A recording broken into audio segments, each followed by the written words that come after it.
इस electrochemistry chapter में हम लोगों ने 2 टॉपिक कंप्लीट कर लिया है। 2 टॉपिक कहने का मतलब हुआ कि इस चैप्टर में मैंने पहले भी बताया था कि बहुत सारे टॉपिक्स हैं और वो टॉपिक्स अपने आप में एक चैप्टर जितने बड़े हैं, जिसमें से मैंने गिनती करवाया था कि पहला टॉपिक है इलेक्ट्रोकेमिकल सेल, इलेक्ट्रोड पोटेंशियल, जो कि हम लोगों ने कंप्लीट कर लिया है। दूसरा टॉपिक है इलेक्ट्रोलाइटिक सेल, इलेक्ट्रोलाइसिस, उसको भी कंप्लीट कर लिया है। और तीसरा टॉपिक आज हम लोग शुरू करने वाले हैं conductance, conductivity, molar conductivity and it's measurement, all about these topics. हम इन सारे टॉपिक्स के बारे में, सारे टॉपिक्स का कहने का मतलब हुआ कि कंडक्टेंस, कंडक्टिविटी, मोलर कंडक्टिविटी, इन सारे के सारे टॉपिक्स के बारे में सारी की सारी जानकारी हम लोग अभी इकट्ठा करेंगे और उसके बारे में जो कुछ इम्पॉर्टेंट पॉइंट्स हैं उसको हम लोग देखेंगे भी, उसको समझेंगे भी। तो कहना ये है कि इस चैप्टर में हम लोग अभी तीसरे टॉपिक में हैं। तो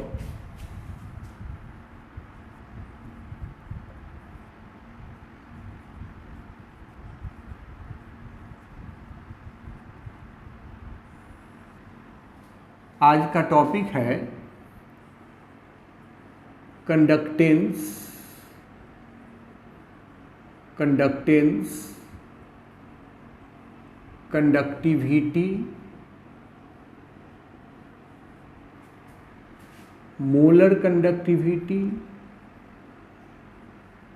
molar conductivity and it's measurement. हम लोग इसी टॉपिक को आज पढ़ने वाले हैं। Conductance, conductivity, molar conductivity and it's measurement, उसके साथ साथ एक और एडिशनल टॉपिक भी है, एडिशनल पॉइंट्स भी है इस टॉपिक में, और वो है variation in conductivity and molar conductivity against dilution. Dilution का मतलब हुआ हम उसमें अगर सॉल्वेंट मिलाते हैं, अगर सॉल्वेंट वाटर है तो वाटर मिलाते हैं, तो उसके कंडक्टिविटी और मोलर कंडक्टिविटी पे क्या असर होगा, हम लोगों को इस बारे में भी इसमें जानकारी लेनी है। तो हम लोग पहले ये समझे कि ये कंडक्टेंस क्या है या कंडक्टिविटी क्या है। इसको अगर जितने अच्छे से, जितने डेप्थ में, जितना क्लियर कंसेप्ट इसका होगा, हम लोग इस पर डाइल्यूशन का असर उतना ही आसानी से, उतने ही अच्छे से समझ पाएंगे। तो अभी देखना है कि ये कंडक्टेंस क्या है, लेकिन कंडक्टेंस से पहले हम ये जानना चाहते हैं कि रेसिस्टेंस क्या है, रेसिस्टेंस होता क्या है। तो रेसिस्टेंस के बारे में सभी लोग फिजिक्स में पढ़े हैं। रेसिस्टेंस बहुत बड़ी बात नहीं है। रेसिस्टेंस के बारे में कहा जाता है कि ये किसी भी कंडक्टर से करंट को फ्लो करने में जो रेसिस्ट करता हो, दैट इज रेसिस्टेंस। ये ऑब्स्ट्रक्शन है, करंट के फ्लो में जो ऑब्स्ट्रक्शन होता है वही कहलाता है रेसिस्टेंस। और सभी लोग इस बात से रूबरू हैं, वेल अवेयर्ड हैं कि रेसिस्टेंस के कारण ही हमारे इलेक्ट्रिसिटी का लॉस होता है। देखा होगा वायर का रेसिस्टेंस होता है, कहीं पावर हाउस से 11,000 वोल्ट का सप्लाई हुआ और वो हम तक पहुंचते पहुंचते बहुत कम हो गया। या आपने ऐसे भी देखा होगा कि डीसी में भी बैटरी से तार अगर बहुत लंबा जोड़ दीजिएगा तो वोल्टेज घट जाएगा। तो रेसिस्टेंस के कारण करंट का लॉस भी होता है, एनर्जी का लॉस भी होता है। तो यहाँ पर रेसिस्टेंस को समझना है मुझे। और रेसिस्टेंस जो है वो एक कहते हैं कि it is the obstruction in the flowing of current through a conducting material. तो ये रेसिस्टेंस की बात है। रेसिस्टेंस के बारे में मैंने सॉलिड स्टेट में भी एक बार चर्चा किया था, खैर फिर से चर्चा करूँगा। एक बैंड थ्योरी है जो एकदम एक्सप्लेन करता है कि कंडक्टर पे रेसिस्टेंस का क्या असर होगा, सेमीकंडक्टर पर रेसिस्टेंस का क्या असर होगा, और उस रेसिस्टेंस पर टेम्परेचर क्या क्या असर होगा, वो कैसे वैरी करेगा। ये सारी की सारी बात हम लोग बैंड थ्योरी में समझते हैं। तो बैंड थ्योरी तो दूर की बात है, जहाँ था वहाँ हम लोग यहाँ पर समझना चाहते हैं कि ये रेसिस्टेंस है क्या। तो पहले ये समझे कि रेसिस्टेंस क्या है।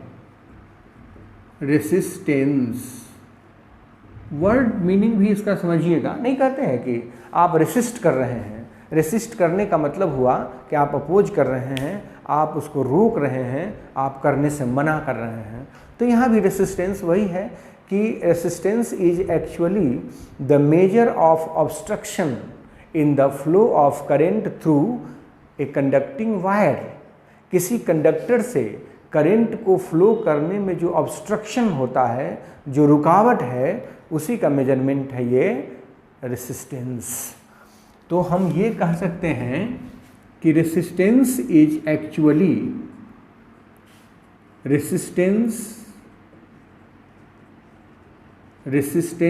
Is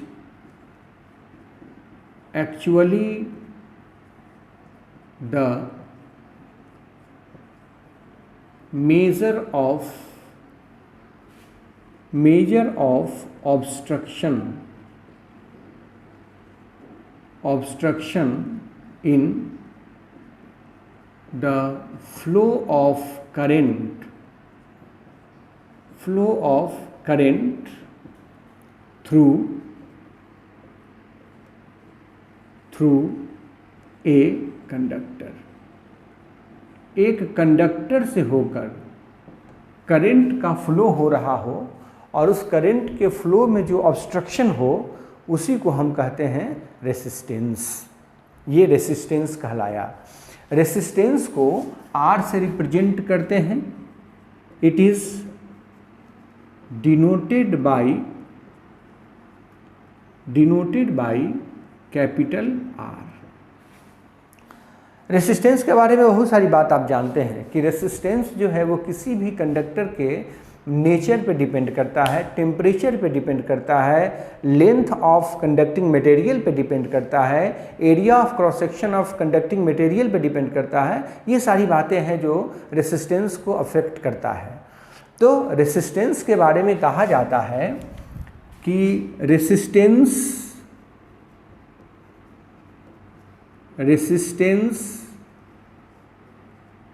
depends upon the nature of conductor के नेचर पे डिपेंड करता है, टेम्परेचर पे डिपेंड करता है, लेंथ ऑफ वायर पे डिपेंड करता है, length of the wire, area of cross section पे डिपेंड करता है, एरिया ऑफ क्रॉस सेक्शन पे डिपेंड करता है, ETC। ये सब लोग समझते हैं और ये जानते हैं कि किसी भी कंडक्टर का रेसिस्टेंस टेम्परेचर बढ़ाने से बढ़ता है और किसी सेमी कंडक्टर का रेसिस्टेंस टेम्परेचर बढ़ाने से घटता है। ये आपने पढ़ा हुआ होगा, नहीं पढ़ा तो कभी मौका मिलेगा तो उसको देखेंगे। कहा जाता है कि resistance of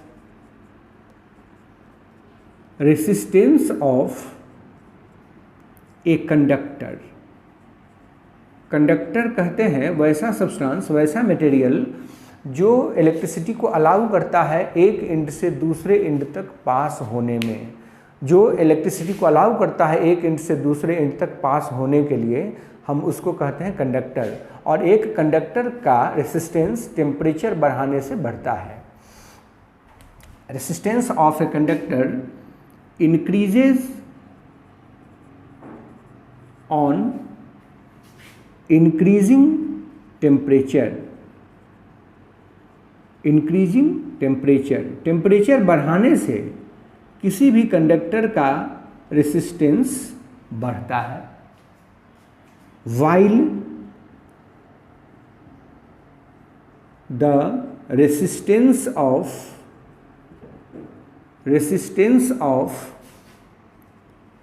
a semiconductor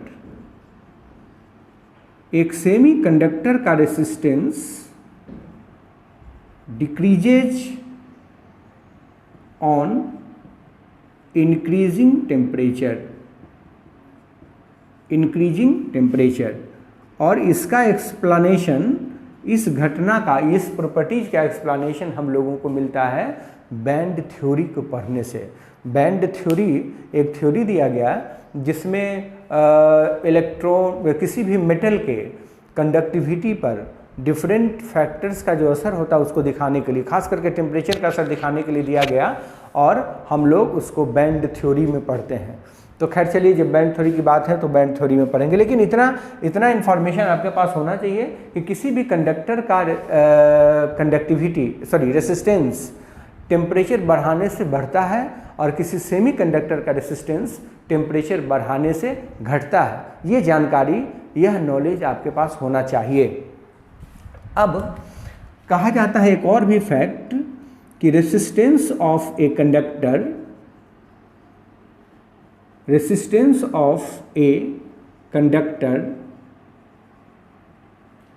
is directly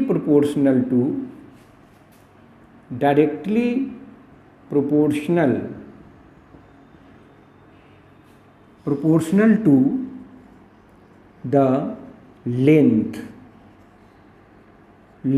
of conductor and inversely proportional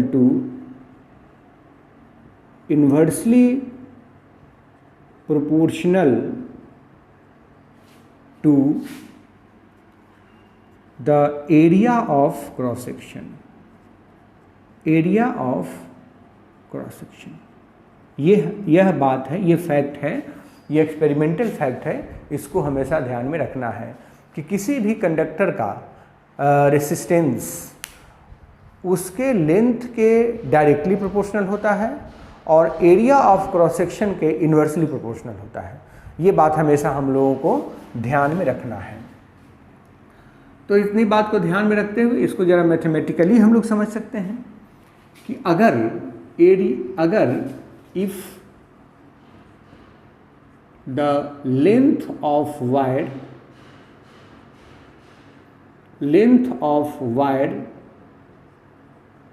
is L and area of cross section is A, then resistance of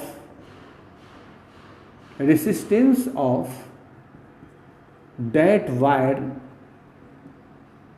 R, ये जो रेसिस्टेंस R है वह रेसिस्टेंस R डायरेक्टली प्रोपोर्शनल होगा L के, and resistance will be inversely proportional to A, जिसमें A जो है वो एरिया ऑफ क्रॉस सेक्शन है। तो अगर हम इन दोनों को कंबाइन कर दें, दोनों को एक साथ लिखना चाहें तो एक साथ लिख सकते हैं कंबाइंडली वी कैन राइट, हम इन दोनों को एक साथ लिख सकते हैं R is directly proportional to L/A। ये हुआ एक इक्वेशन। तो इसमें हम, आप सभी लोग जानते हैं कि अगर प्रोपोर्शनलिटी के साइन को हटाया जाएगा तो एक कांस्टेंट से मल्टीप्लाई करना होगा। तो अगर हम प्रोपोर्शनलिटी के साइन को हटा दें तो R is equal to rho into L/A, इसको इक्वेशन 4 करते हैं, where this rho is proportionality constant,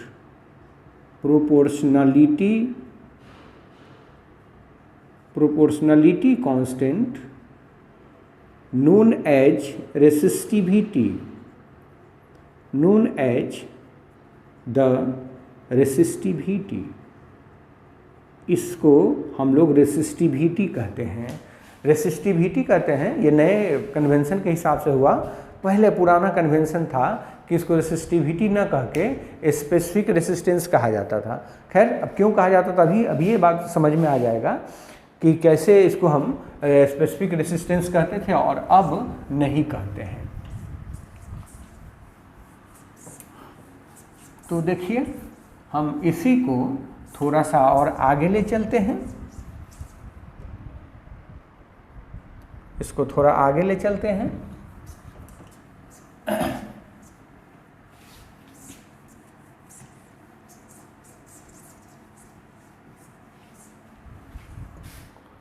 तो हमको मिला था R is equal to rho into L by A, जिसको हम इक्वेशन 4 कहे थे, और जिसमें कहा था कि ये जो रो है, रो यह रेसिस्टिविटी है, रेसिस्टिविटी है, इसको हम रेसिस्टिविटी कहते हैं। इसको प्रोपोर्शनलिटी कांस्टेंट के जगह पर इस्तेमाल किया है, यह रेसिस्टिविटी है।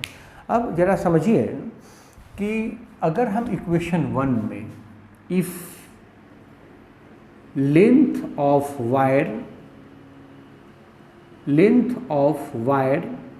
Is 1 metre and area of cross section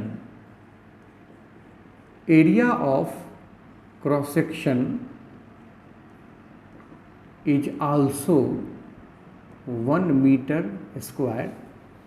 अगर एरिया ऑफ क्रॉस सेक्शन भी 1 मीटर स्क्वायर हुआ, देन देखो तो R is equal to rho हो जाएगा।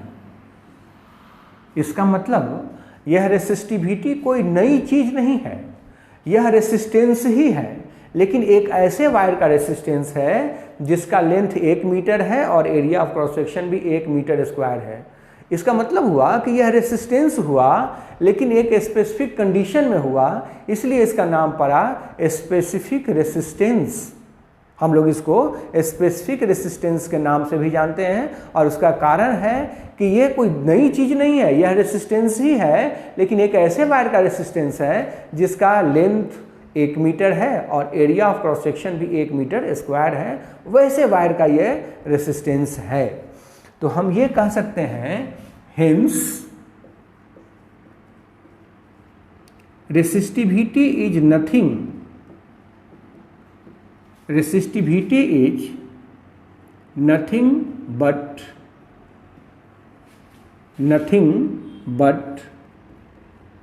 resistance of a wire having unit length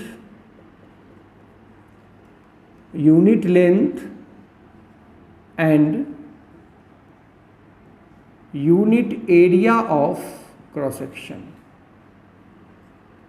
एक ऐसा वायर जिसका यूनिट लेंथ हो और unit area of cross section हो, उसके रेसिस्टेंस को हम लोग रेसिस्टिविटी कहते हैं। It means it is the resistance in a specific condition, it is the resistance in a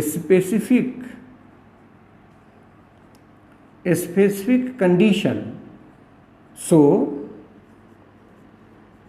known as a specific resistance। इसको स्पेसिफिक रेसिस्टेंस भी कहा जाता है। क्यों कहा जाता है?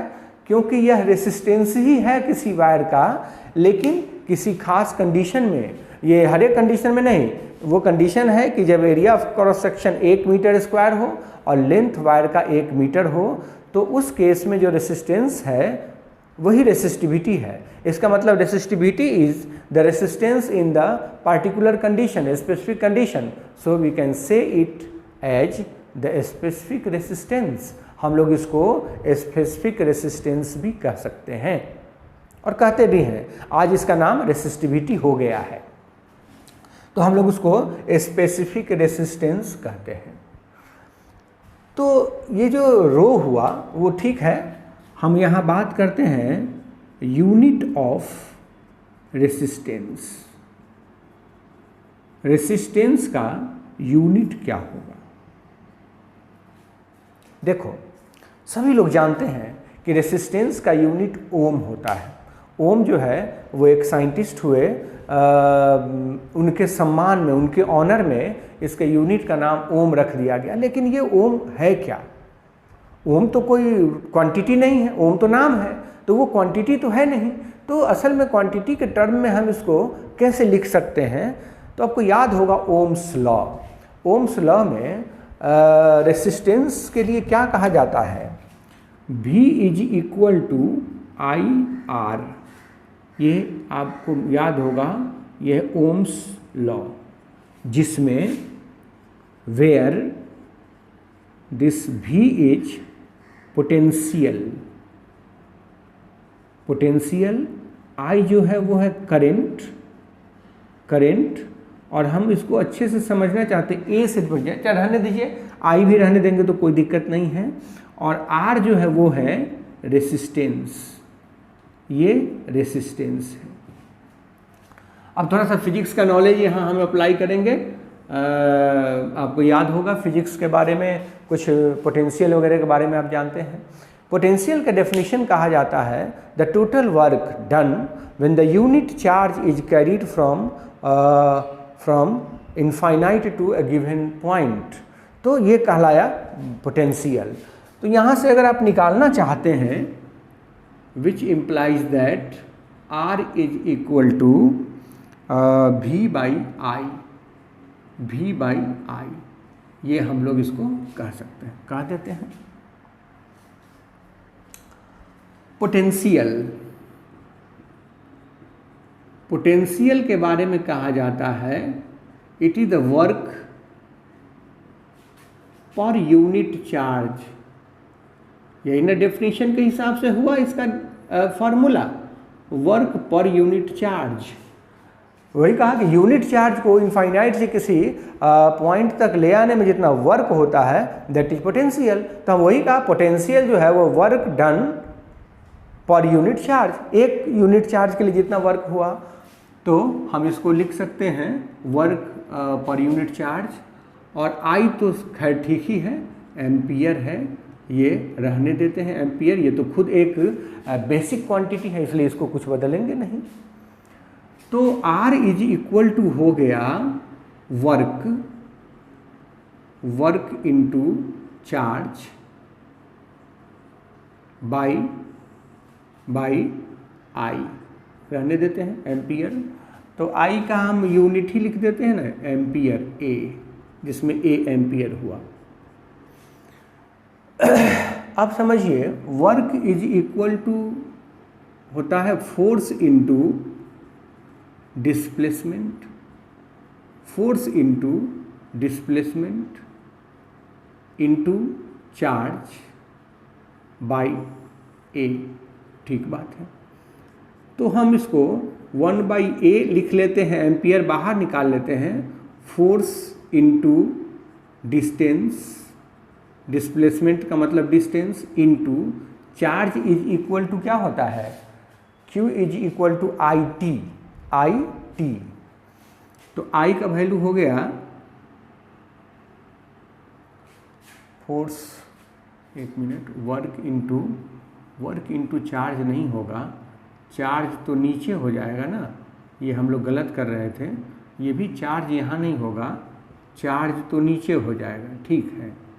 तो फोर्स इनटू डिस्टेंस बाई ये चार्ज, ठीक है, चार्ज तो हो गया 1/a एम्पियर, फोर्स हो गया mass into acceleration into distance का हो गया मीटर बाई, ये तो मास है तो हम इसको मास लिखते हैं, into acceleration into metre, charge हो गया Q is equal to I T, I का वैल्यू a और t का यूनिट है सेकेंड। तो हो गया 1/a, मास हो गया, मास तो ठीक है kg, अच्छा a का हो गया मीटर पर second square into metre by a into s. अब इसको अगर हम सॉल्व करते हैं तो kg मीटर स्क्वायर पर second square by A square s, ठीक है। तो इस एस को नीचे ले आते हैं, kg metre square by A square s to the power 3, इसी को हम लोग ओम कहते हैं। इसी क्वांटिटी को ओम के सम्मान में कहा गया ओम। ओम इसका यूनिट हो गया, ऐसा यूनिट हो गया ओम, इसी को हम लोग कहते हैं ओम। तो रेसिस्टेंस का एसआई यूनिट हो गया ओम। इतनी बात हम लोगों को ध्यान में रखनी है। तो अब रेसिस्टेंस के बारे में जब हम लोग इतना समझ गए हैं तो एक बात और भी आप जानते होंगे कि रेसिस्टेंस का डिटर्मिनेशन व्हीटस्टोन ब्रिज का इस्तेमाल करके किया जाता है। रेसिस्टेंस कितना है किसी वायर का, इसका डिटर्मिनेशन व्हीटस्टोन ब्रिज का इस्तेमाल करके किया जाता है, जिसमें वो 4 रेसिस्टेंस होते हैं, जिसमें से 2 रेसिस्टेंस नोन होते हैं, एक वेरिएबल रेसिस्टेंस होता है और एक रेसिस्टेंस जो अननोन होता है वो लगाते हैं, और फिर उसमें व्हीटस्टोन ब्रिज को बैलेंस करके फिर रिलेशनशिप निकालते हैं। तो ये सभी लोग जानते भी हैं, इसकी ज़रूरत तो हमको पड़ेगी, हम लोग बाद में इसको यूज करेंगे। तो ये रेसिस्टेंस की कहानी मैंने आपको समझाई, लेकिन अब आपको आश्चर्य हो रहा होगा कि टॉपिक तो लिखे कंडक्टेंस, कंडक्टिविटी, मोलर कंडक्टिविटी, इसमें रेसिस्टेंस कहाँ से आ गया। तो कंडक्टेंस जो है वो रेसिस्टेंस से ही रिलेटेड है, इसलिए मैंने पहले रेसिस्टेंस पर इतना लेक्चर दिया आपको। ये जो कंडक्टेंस है ये रेसिस्टेंस पर ही आधारित है। कंडक्टेंस का डेफिनेशन है, conductance is actually the measure of easiness with which current flows through a conductor। किसी कंडक्टर से करंट जितनी आसानी से पास करेगा उसका कंडक्टेंस उतना ही ज़्यादा होगा। और आप जानते हैं कि जिस कंडक्टर का रेसिस्टेंस कम होगा कंडक्शन उतना आसानी से होगा, करंट उतने आसानी से पास कर सकता है। इसीलिए हम लोगों ने पहले ये पढ़ लिया है रेसिस्टेंस। अब हम ये कह सकते हैं कि conductance is actually the reciprocal of resistance. Resistance ज़्यादा होगा कंडक्टेंस कम होगा, रेसिस्टेंस कम होगा कंडक्टेंस ज़्यादा होगा। हम ये रिलेशनशिप यहाँ पर दिखाएंगे, इसीलिए मैंने पहले ही आपको इंट्रोड्यूस कर दिया था रेसिस्टेंस के बारे में। रेसिस्टेंस के बारे में सारी की सारी जानकारी आपको दे दी। अब हम लोग इस रेसिस्टेंस के बेसिस पर कंडक्टेंस को डिफाइन करेंगे। कंडक्टेंस के बारे में कहा जाता है, it is actually the measure of easiness,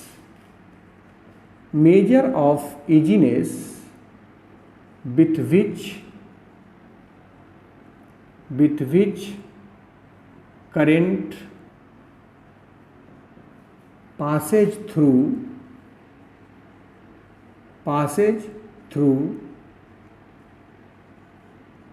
a conductor।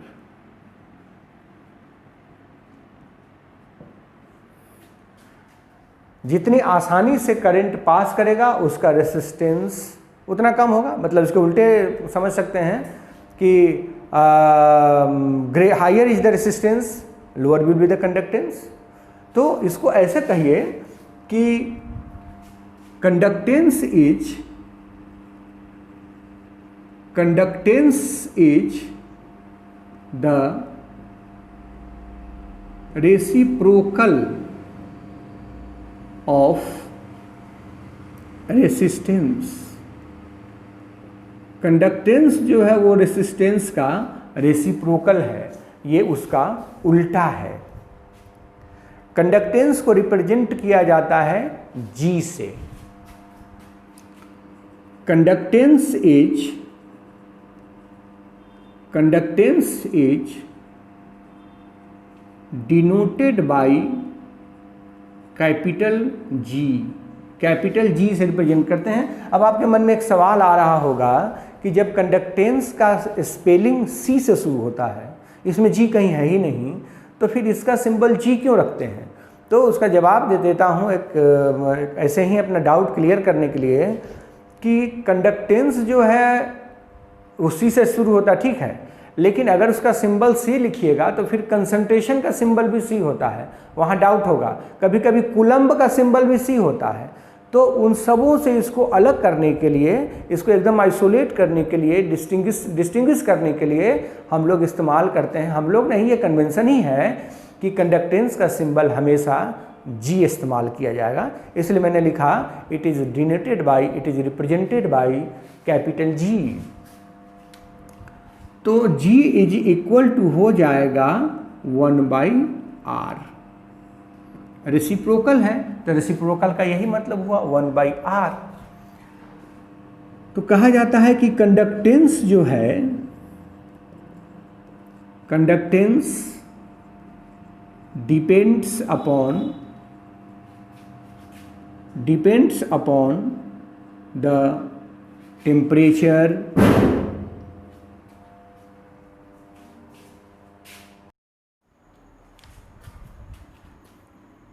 conductance depends upon the nature of conductor,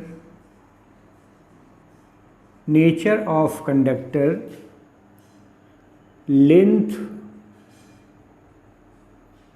of conducting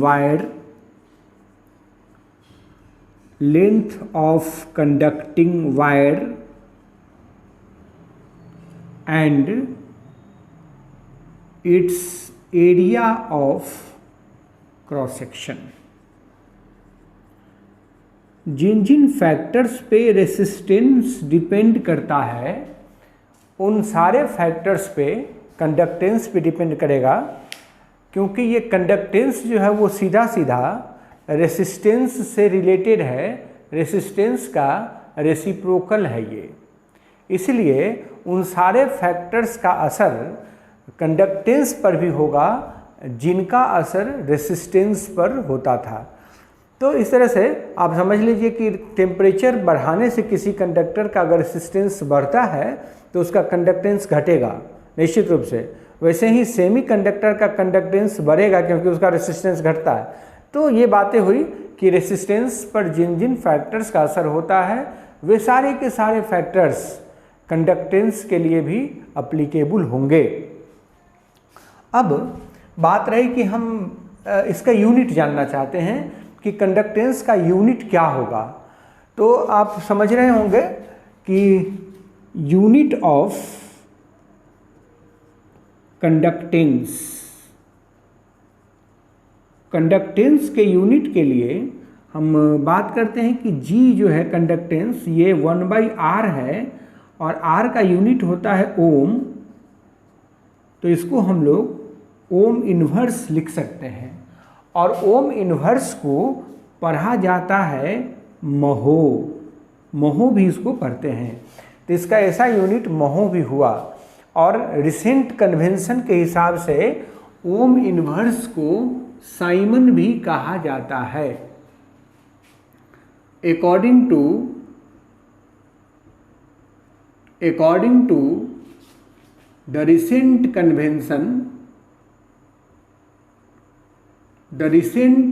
convention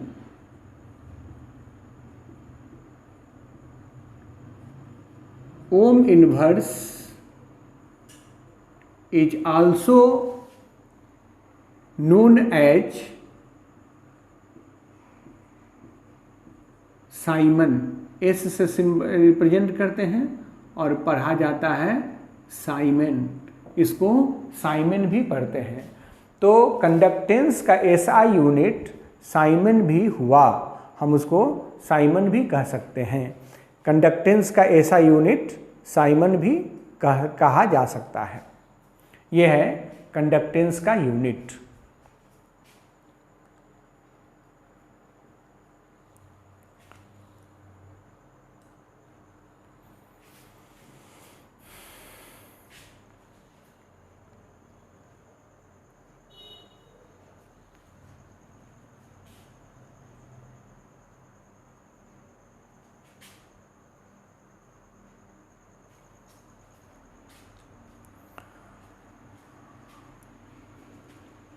conductance जो है वो दो तरह का होता है।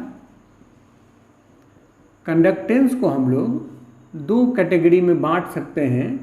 एक हुआ मेटेलिक कंडक्टेंस, मेटेलिक कंडक्टेंस, या इसी का दूसरा नाम है इलेक्ट्रॉनिक कंडक्टेंस, इलेक्ट्रॉनिक कंडक्टेंस। और दूसरा कैटेगरी है इलेक्ट्रोलाइटिक कंडक्टेंस, इलेक्ट्रोलाइटिक कंडक्टेंस।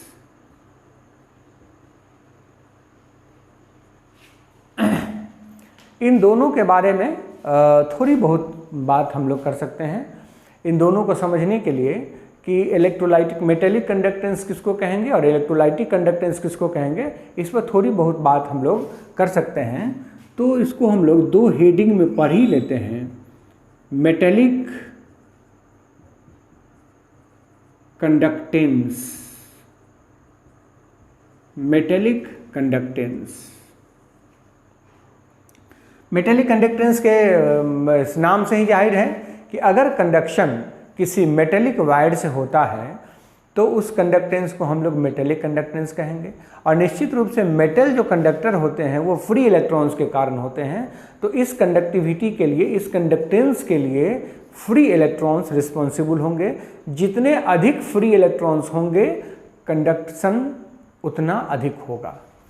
तो कह सकते हैं कि if conduction takes place, conduction takes place through a metallic wire। अगर एक मेटेलिक वायर से कंडक्शन हो रहा हो then it will be the metallic conduction, उसको हम लोग मेटेलिक कंडक्शन कहेंगे। जैसे तांबे के तार ले लिए, तांबे के तार के एक तरफ हम अगर को इलेक्ट्रिसिटी के सोर्स से जोड़ देते हैं तो दूसरे तरफ भी हमको उसका झटका लगता है। तो ये कंडक्शन जो हुआ वो मेटेलिक कंडक्शन कहलाया। इसमें ये कहना चाहते हैं कि since a metal conduct electricity due to free electrons,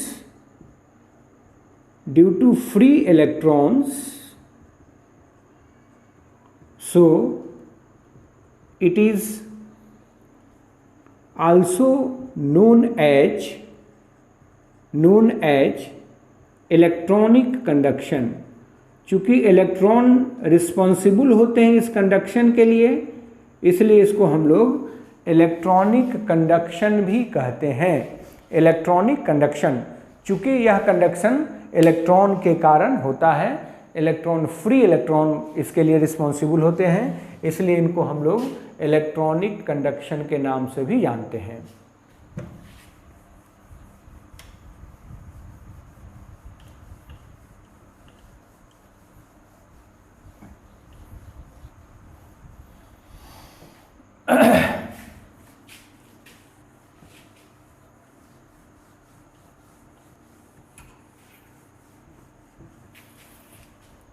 तो कहना यह है कि ये जो इलेक्ट्रॉनिक कंडक्शन है, इलेक्ट्रॉनिक कंडक्शन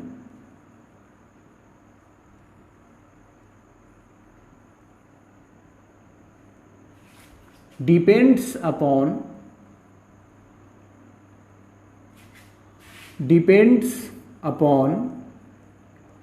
द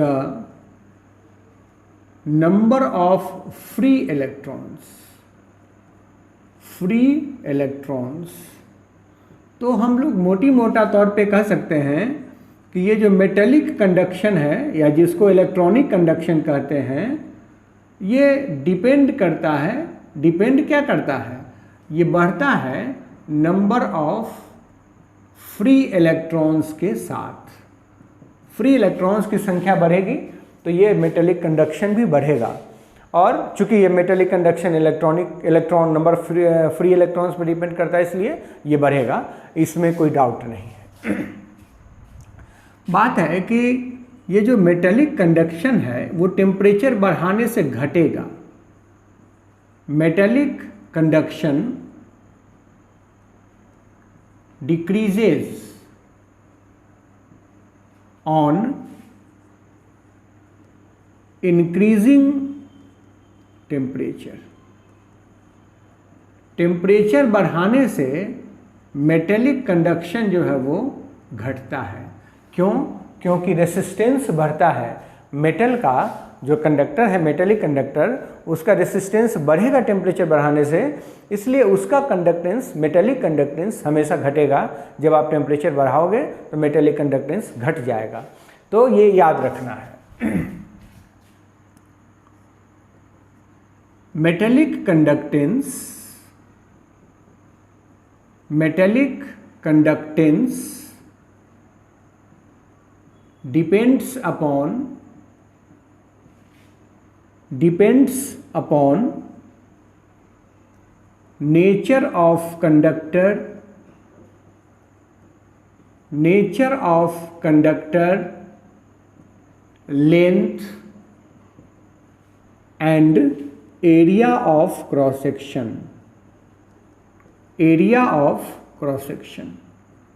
ये बात हमेशा याद रखना है कि कंडक्शन जो हम लोग पढ़ रहे थे इससे पहले, वो जनरली इनडायरेक्टली हम आपको मेटेलिक कंडक्शन के बारे में ही कह रहे थे। मेटेलिक कंडक्शन सीधा कंडक्शन कर रहे थे।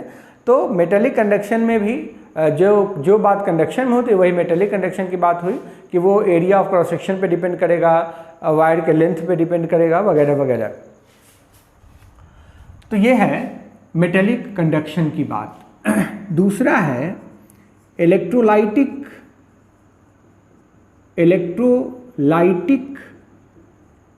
Conduction.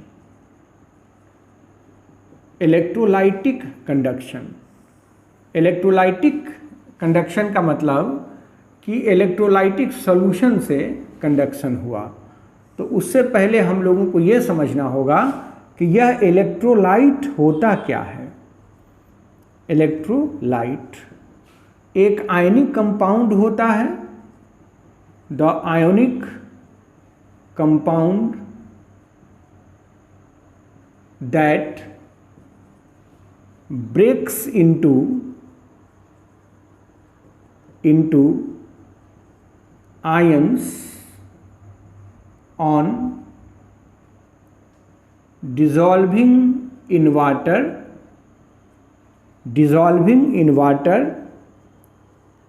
or in molten state।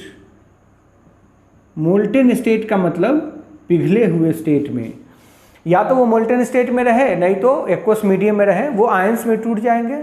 और जब वो आयंस में टूट जाएंगे तो इलेक्ट्रिसिटी को कैरी करेंगे, वो आयंस के कारण इलेक्ट्रिसिटी को कैरी करेंगे।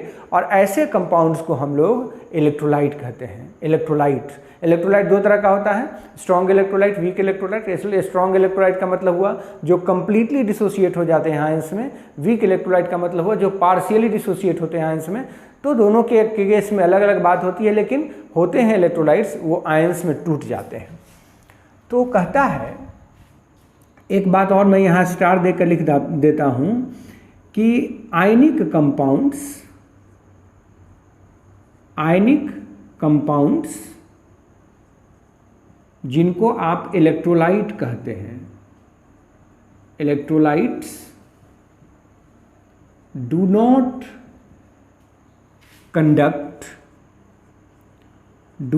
conduct electricity in solid state।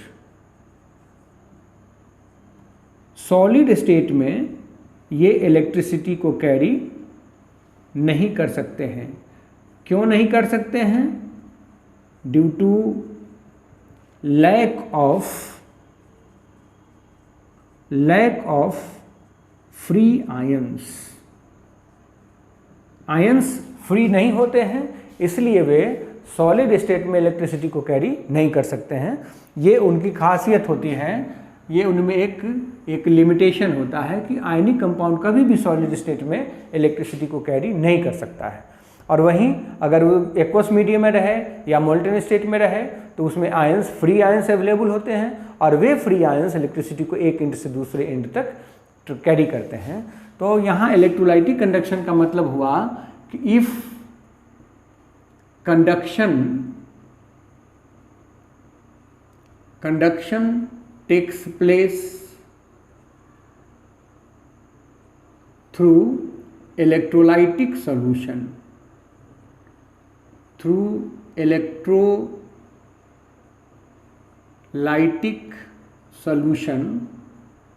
then it is known as electrolytic conduction. तब हम उसको इलेक्ट्रोलाइटिक कंडक्शन के नाम से जानेंगे, उसको हम इलेक्ट्रोलाइटिक कंडक्शन कहेंगे अगर इलेक्ट्रोलाइटिक सॉल्यूशन में से कंडक्शन हुआ तो। जैसे अगर आप सोडियम क्लोराइड लेते हैं जो कि एक आयनिक कंपाउंड है, इसको एक्वस मीडियम में डालिएगा तो यह बना देगा Na plus aqueous plus Cl minus aqueous. ये आयंस में टूट जाएंगे और यही ions, these free ions are responsible for conduction. Conduction के लिए यही फ्री आयंस रिस्पॉन्सिबल होते हैं। अगर आयंस फ्री नहीं है तो कंडक्शन नहीं होगा। तो इसका मतलब हुआ कि इलेक्ट्रोलाइटिक कंडक्टिविटी के लिए रिस्पॉन्सिबल कौन है? Free ions. तो एक जुमला हम यहाँ कह सकते हैं कि free ions are responsible for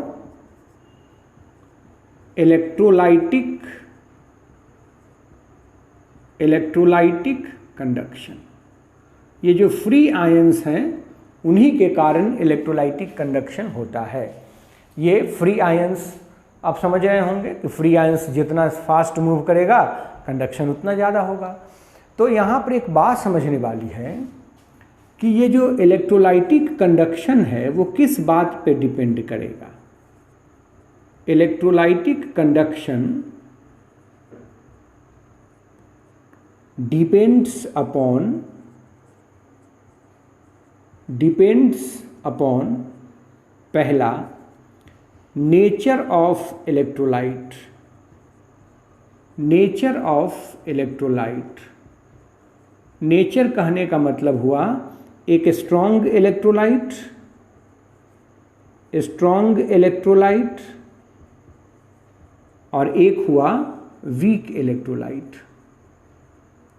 तो स्ट्रॉन्ग इलेक्ट्रोलाइट का कंडक्शन, इलेक्ट्रोलाइटिक कंडक्शन निश्चित रूप से ज़्यादा होगा क्योंकि इनमें आयंस की संख्या ज़्यादा होगी। ये पूरे के पूरे डिसोसिएट हो जाते हैं, कंप्लीट 100% डिसोसिएशन हो जाता है, इसलिए इसमें आयंस की संख्या ज़्यादा होगी और आयंस की संख्या ज़्यादा होगी तो कंडक्शन ज़्यादा होगा। तो स्ट्रॉन्ग इलेक्ट्रोलाइट का कंडक्शन ज़्यादा होता है मुकाबले वीक इलेक्ट्रोलाइट के।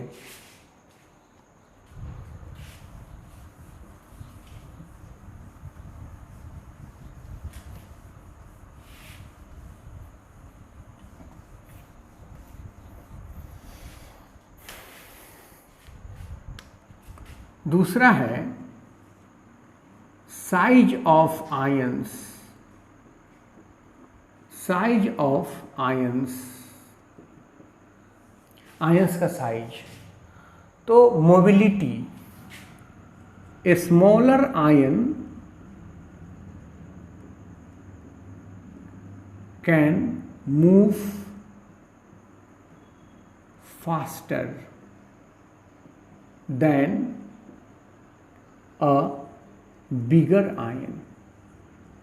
एक बिगर आयन के मुकाबले स्मॉलर आयन जो होगा, स्मॉल साइज का आयन, उसका मूवमेंट फास्ट होगा और अगर उसका मूवमेंट फास्ट होगा तो कंडक्टिविटी ज़्यादा होगी।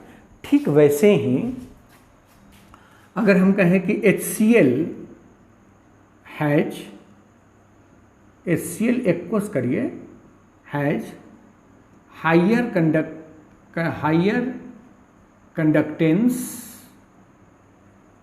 Conductance than NaCl। NaCl में आयंस का साइज बड़ा है HCl के मुकाबले, इसलिए उसका मूवमेंट स्लो होगा, और मूवमेंट स्लो होगा तो कंडक्शन कम होगा। तो जिसमें आयंस का साइज छोटा है उसकी मोबिलिटी फास्ट होगी, मोबिलिटी फास्ट होगी तो कंडक्शन ज़्यादा होगा। तीसरा फैक्टर है टेम्परेचर। मेटेलिक कंडक्शन में टेम्परेचर बढ़ाने से कंडक्शन घट रहा था, यहाँ बढ़ेगा। On increasing temperature kinetic energy of ions increases, निश्चित रूप से बढ़ेगा। So movement becomes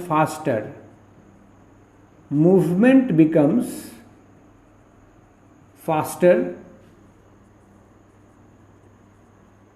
and conductance increases. जबकि मेटेलिक कंडक्टेंस में घट जाता था, कंडक्टेंस इंक्रीजेज। तो इलेक्ट्रोलाइटिक कंडक्टेंस जो है वो टेम्परेचर बढ़ाने से बढ़ जाता है। और एक है विस्कोसिटी।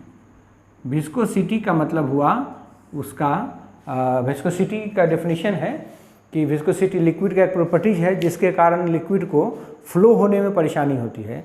तो कहते हैं कि viscosity resists fluidity of a liquid.